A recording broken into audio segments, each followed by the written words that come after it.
Alright guys, this is my 30,000 mile update on the Jeep Wrangler 2015 Unlimited Rubicon. Alright, past all the boring stuff. I got a new phone with a high def camera, so hopefully that makes a little bit of difference in picture quality. A few months ago I spray painted the underside again with some black paint just to keep some rust away and see what's going on down there. Had a little bit of gouging in the skid plates that where the paint kept chipping off, where I scratched it on some rocks. Touched that up. Bumpers, I don't have any problem out of them. They're still stout, you know, mounted well. There's no noises, no rattling going on. We'll see what goes on when hopefully I'll add the modular tire carrier. It's gonna be right there.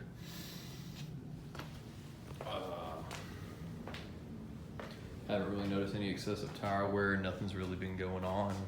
No warning codes have been thrown my way or anything like that. Seat covers, the AEVs are still holding up nice. Can't complain. Some back here and some clothes and whatever. But nothing really going on with the interior.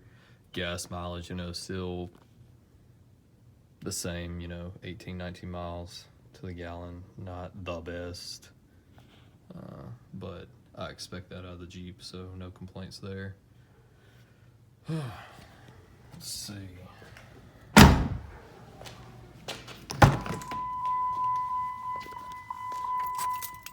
Silence.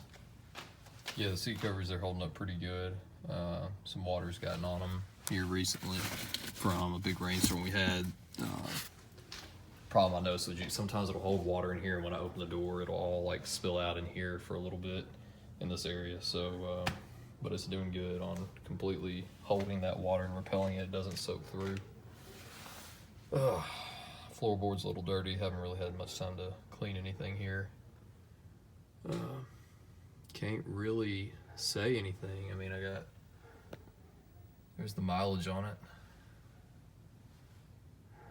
I mean, it's been a good Jeep. I can't complain. I don't have any problems out of it so far. I'm watching it carefully. Oil's getting changed when it's supposed to. Air filter's getting changed for the engine when it's supposed to. The K&N's getting clean. So I'm still waiting. But as far as quality, getting exactly what I expected for my money. Got a deal from 4 Wheel Parts on this bad boy. I got them to hook it up for me. The neoprene cover, it says Xeon on there, but it's not. That's the only one they had in stock, so they threw that on there, and I got a deal with buying it and for them hooking it up, so that was pretty sweet. It's the Warn VR10-S. It pulls 10,000 pounds. It's kind of their entry level. It's more for self-recovery. It's not really for pulling a whole bunch of people out, let alone, you know, like F-250s, you know, bigger trucks.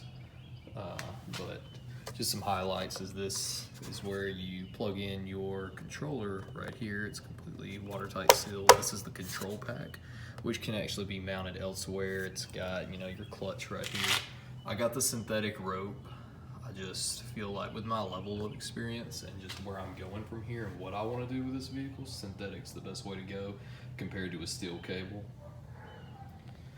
And then it's got, I think one of the features was a black tactical look. I'm like, I could spray paint that on there, but okay. But it is a Warn. They did a great job hooking it up. Big shout out to 4 Wheel Parts Memphis here. They did an awesome job. They did a freaking awesome job. I can't complain. They're under new management, so if you're in the area, I highly advise going to them to get any parts or deals that you need. Check them out.